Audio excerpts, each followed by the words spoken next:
आज की कहानी आपको सुनाऊं उससे पहले सिर्फ 2-3 चीज़ें बताना चाहता हूँ। शायद ये दुनिया की पहली ऐसी एक कहानी है क्राइम्स सीरियल किलर की, जिसमें पूरी फैमिली सीरियल किलर है।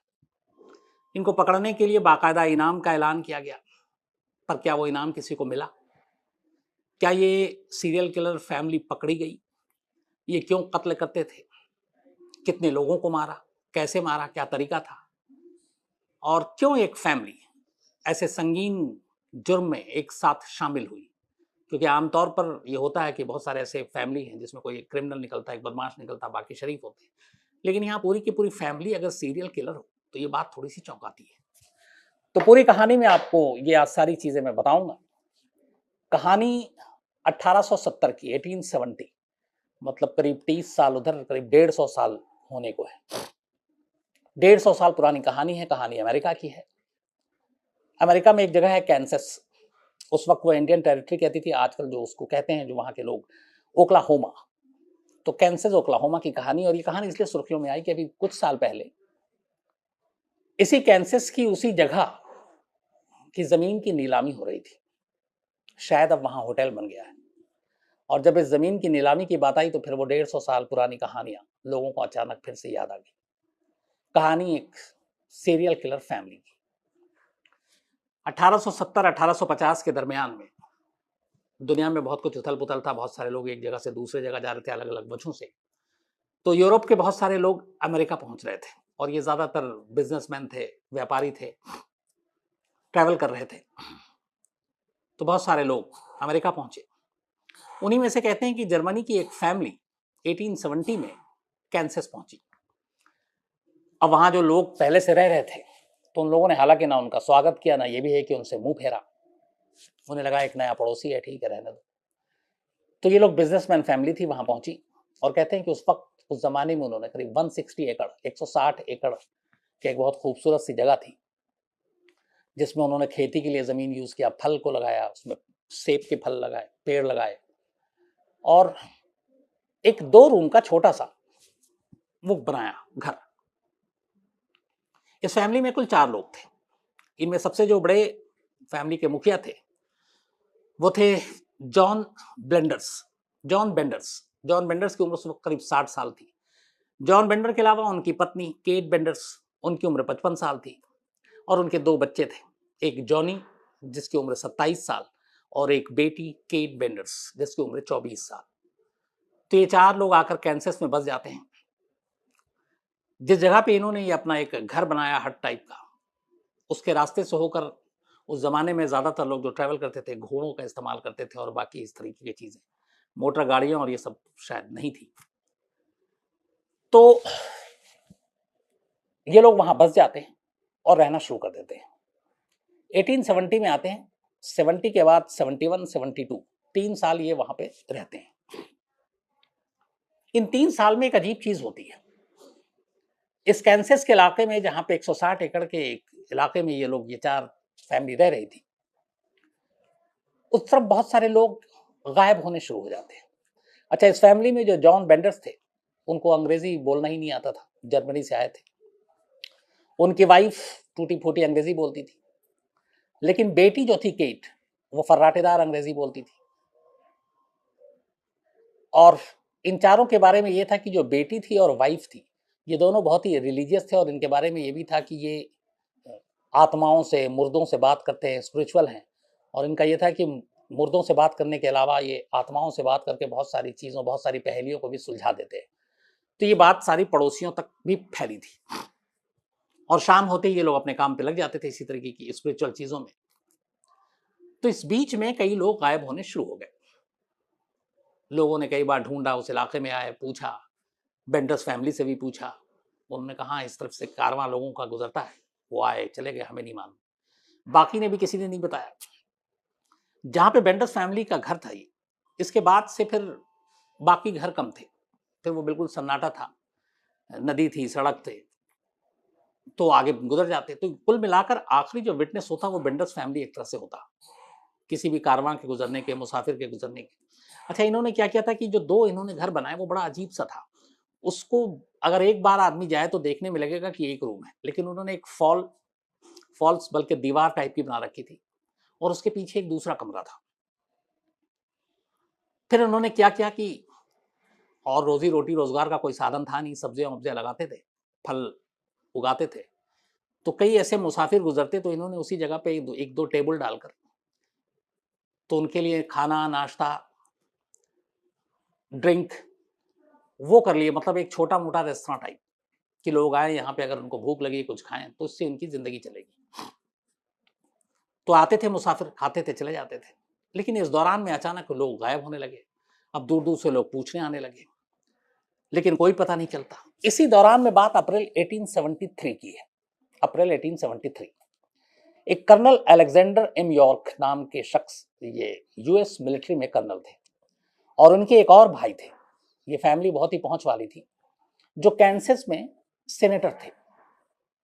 और इन दोनों का एक और भाई था, doctor William York. Doctor William York कुछ दिन पहले अपने घर से निकले थे और फिर वो घर नहीं लौटे, जबकि उनको एक हफ्ते के अंदर लौटाना था। अब जब वो नहीं लौटे तो उनके दोनों भाई परेशान हो गए। दोनों भाई ताकतवर, एक सेनेटर, एक मिलिट्री में कर्नल। तो उन्होंने कहा कि हमें इनको ढूंढना चाहिए। उन्होंने ढूंढने का फैसला किया, इधर उधर भटकते रहे। कहते हैं करीब दर्जन भर लोगों को लेकर उन्होंने उस जमाने में अपने भाई को ढूंढना शुरू किया। जहां जहां गए नहीं मिला, रास्ते भी कई खतरनाक थे। फिर बाद में करीब 100 लोगों की टीम बनाई। उससे पहले उन्होंने पुलिस और बाकी जगह भी इन्फॉर्म किया, लेकिन भाई उनका कर्नल आर्मी से छुट्टी लेकर आया। सेनेटर भी उसकी मदद में लगे और दोनों ने ढूंढना शुरू किया। 100 लोगों की टीम के साथ आसपास के तमाम इलाकों में भेजा। ढूंढते ढूंढते एक रोज अप्रैल 1873 में कर्नल अलेक्जेंडर एम यॉर्क, जो कि कर्नल थे, वो कैंसस के इस इलाके में पहुंच जाते हैं जहां बेंडर्स फैमिली रहती थी। और वो तमाम लोगों से पूछताछ करते हैं और पूछताछ करते करते कर्नल आखिरकार बेंडर्स फैमिली के घर के बाहर पहुंच जाता है। उसके बाद वो तस्वीर दिखाता और पूछता है कि इस तरह के हुलिया के लोग और आपने ऐसे देखे? बेंडर्स फैमिली के चारों लोग मौजूद थे। उनमें से उसकी पत्नी कहती है कि हाँ, हमने इनको देखा था कुछ वक्त पहले, यहाँ शाम को आए थे, लेकिन फिर वो चले गए आगे। आस पड़ोसियों से भी पूछा, कोई पता नहीं। फिर किसी पड़ोसी ने बताया कि इस फैमिली में से जो इनकी बेंडर्स की वाइफ है, ये थोड़ी स्पिरिचुअल है और ये कहते हैं मुर्दे और ये सारे लोगों से भी बात करती है और ये जो गायब चीजें हैं उनके बारे में भी पता कर सकती है। तो कर्नल को भरोसा नहीं हुआ, फिर भी वो मिसेस बेंडर के पास गई और उसने मिसेस बेंडर से पूछा। तो उन्होंने कहा मैं हेल्प कर सकती हूँ आपके भाई के लिए। तो डॉक्टर विलियम यॉर्क कहाँ गायब हुए, उसने उनके सामने ही कुछ एक स्पिरिचुअल सारी जो होती है वो करनी शुरू की। लेकिन करीब आधे घंटे के बाद फिर उसने कहा कि मैं नाकाम हूँ, मैं नहीं बता सकती कि वो कहाँ है। तो ये सब सुनकर वो लोग चले गए। इसके बाद फिर तलाश शुरू की। 2 दिन के बाद दोबारा कर्नल अपनी टीम के साथ उसी इलाके में फिर पहुंचते हैं, क्योंकि जितने बाकी लोगों से पूछा तो उससे ये पता चला कि इस इलाके के आगे उनके भाई को किसी ने नहीं देखा था। कई ऐसे विटनेस मिले जिन्होंने कहा फलाने दिन हमने उनको यहाँ देखा, उसके बाद कुछ ने कहा हमने यहाँ देखा। तो पूरी पूछताछ आकर उस कैंसस में बेंडर्स फैमिली के घर के बाहर ही आकर मामला रुक जाता। उसके बाद किसी ने, उसके हालांकि कई किलोमीटर आगे भी बहुत सारी बस्ती थी, लोग थे, बट उन्होंने कहा कि हमने इस इलाके में से गुजरते हुए देखा नहीं। तो कुल मिलाकर मामला आकर रुक गया बेंडर्स फैमिली तक। आर्मी में चूंकि कर्नल, क्राइम और ये सारी चीजें की जानकारी, तो एक बार वो फिर टीम लेकर दूसरे दिन वहां पहुंचते हैं और जाकर बेंडर्स फैमिली से पूछताछ करते हैं। इस दौरान में पड़ोसियों ने बेंडर्स फैमिली के बारे में बताया कि ये लोग आए थे, अभी हाल ही में आए, और अजीब व्यवहार है इनका। शाम होते ही उनकी पत्नी और बेटी अजीब अजीब हरकतें करती है और ये लोग कम बोलते हैं। फादर तो चूंकि ज्यादा बोलता नहीं क्योंकि उसकी अंग्रेजी ही नहीं आती, टूटी फूटी। बेटा भी कम बोलता है, माँ और बेटी दोनों बोल लेती हैं। तो फिर पूछा, तो इस बार जब पूछताछ हुई तो कर्नल ने नोटिस किया कि फादर से तो बहुत कम टूटी फूटी जुबान में उसने बताया। वाइफ के बयान अलग हैं और बेटी के बयान अलग हैं। वो कह रही कि शाम को यहाँ आए, दूसरे ने कहा कि नहीं वो सुबह गए, यहीं पे रुके थे। तो कुछ ऐसी चीजें थी जिसको कर्नल को डाउट हुआ। तो कर्नल के लोगों ने कहा कि इन चारों को उठा के ले चलते हैं, इनको इंट्रोगेट करते हैं तो सारी चीजें पता चल जाएगी। लेकिन कर्नल को यह था कि मैं आर्मी में हूं और इस तरीके से बिना सबूत के अपने कानून को हाथ में नहीं ले सकता हूं। कुछ और सबूत इकट्ठा करते हैं इस फैमिली के खिलाफ कि इनको कुछ जानकारी ये छुपा रहे हैं, तो फिर इनको हम लोग इंट्रोगेट करेंगे। तो और सबूत जुटाने की कोशिश में कर्नल अपनी टीम को लेकर वहां से चले गए कि पहले और सबूत जुटाते हैं फिर इनके पास आएंगे। तो सबूत जुटाते रहे।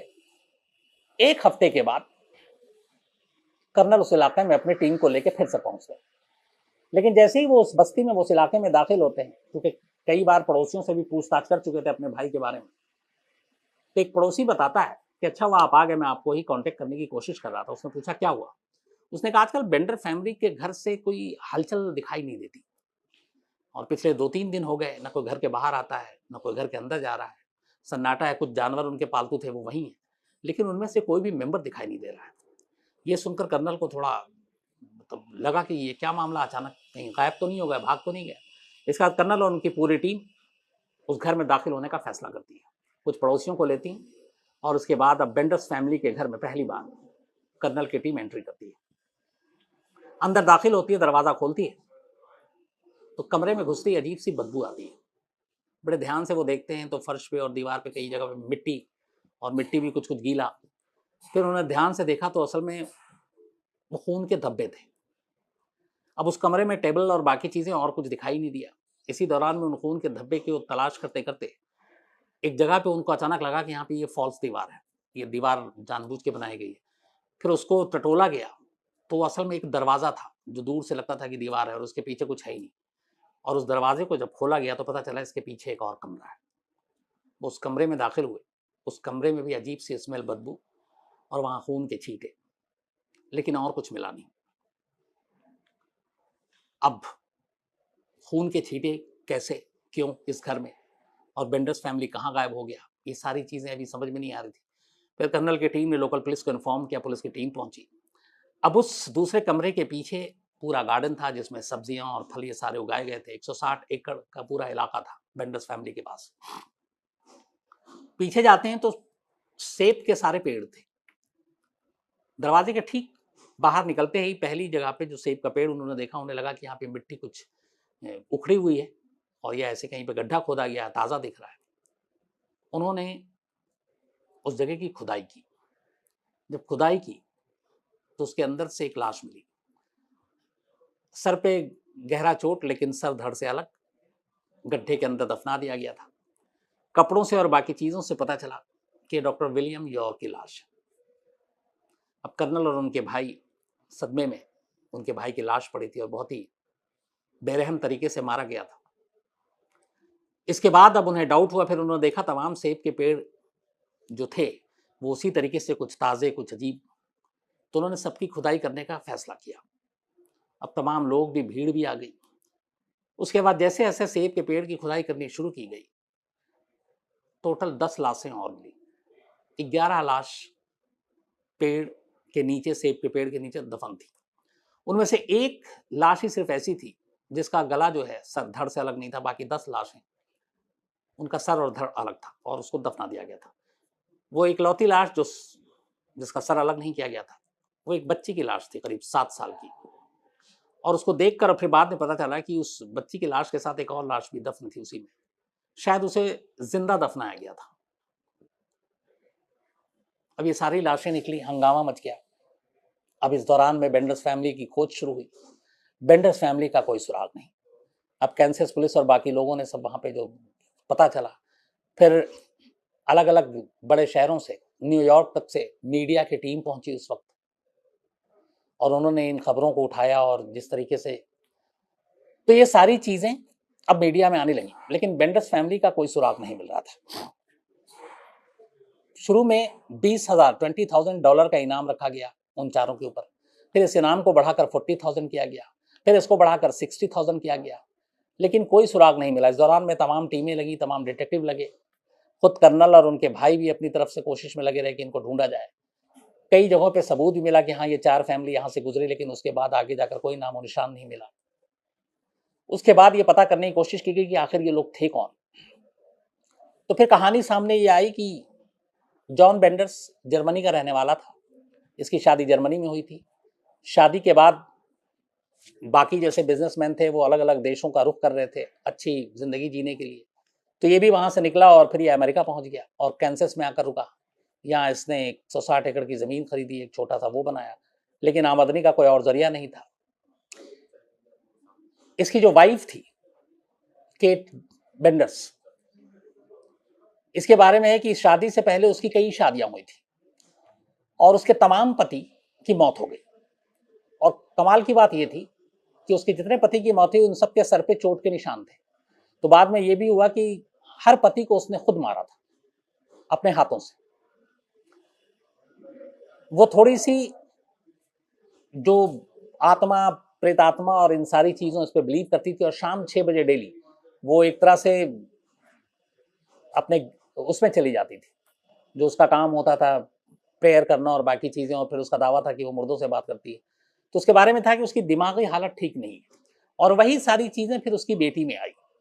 तो पूरी कहानी आई कि कैंसस में जब ये पहुंची फैमिली, तो अब इन्हें लगा कि हम कैसे और जिए, कमाई का कोई जरिया नहीं। तो इस दौरान में पहली बार एक मुसाफिर वहां से गुजर रहा था। तो मुसाफिर थका हुआ था, शाम का वक्त था, उसने देखा कि ये लोग यहाँ पर हैं। दूर दूर में घर हुआ करता था।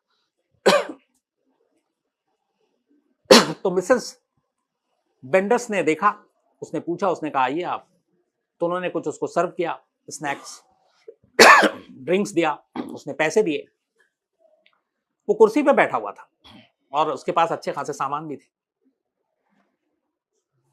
मिसेस बेंडर्स और उनकी बेटी उस मुसाफिर का ध्यान अपनी तरफ खींचे हुए वो उनको सारी बातें बता रही है और पूरी लगन और मगन से वो उनको सुन रहा है। तभी पीछे से जॉन बेंडर्स आते हैं, घर के मुखिया, और एक हथौड़ा था उनके पास। वो हथौड़े से 3 वार करते हैं उसके सर पर, उस मुसाफिर के। मुसाफिर मर जाता है। इसके बाद बेटा आता है, बेटा गला काटता है।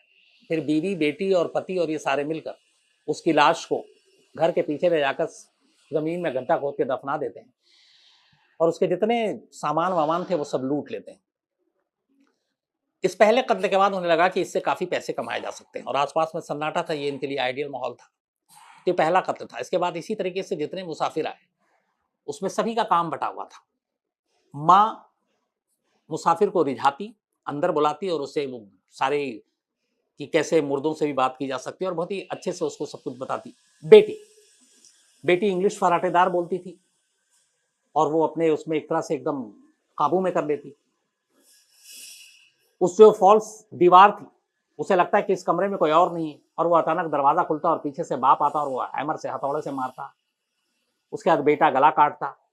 फिर चारों मिलकर लाश को दफना देते, और इस तरीके से सेब के पेड़ की तादाद बढ़ती गई और उनके पास काफी पैसे आते गए, क्योंकि वहां से जो गुजरने वाले थे ज्यादातर व्यापारी टाइप के लोग थे, तो अच्छा खासा पैसा होता है।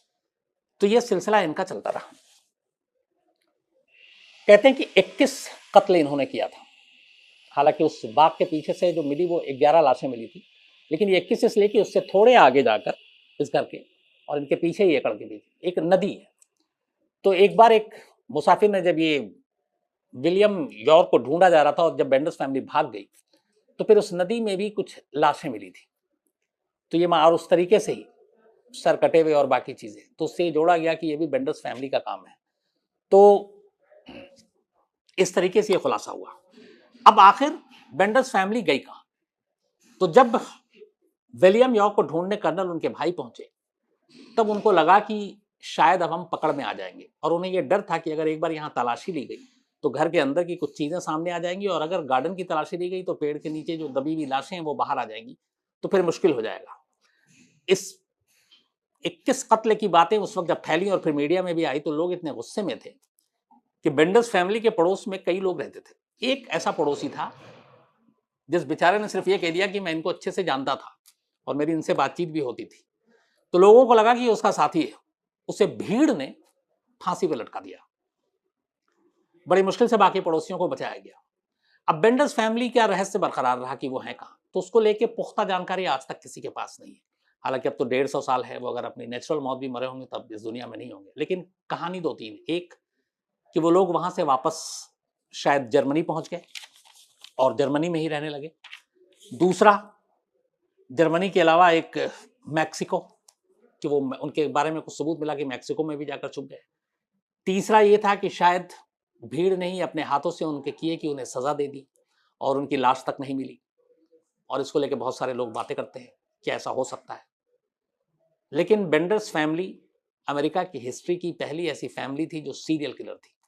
मतलब एक फैमिली 4 लोग और चारों मिलकर कत्ल किया करते थे, और 21 कत्ल का इल्जाम इनके सर के ऊपर, 11 लाशें घर के नीचे बरामद हुई।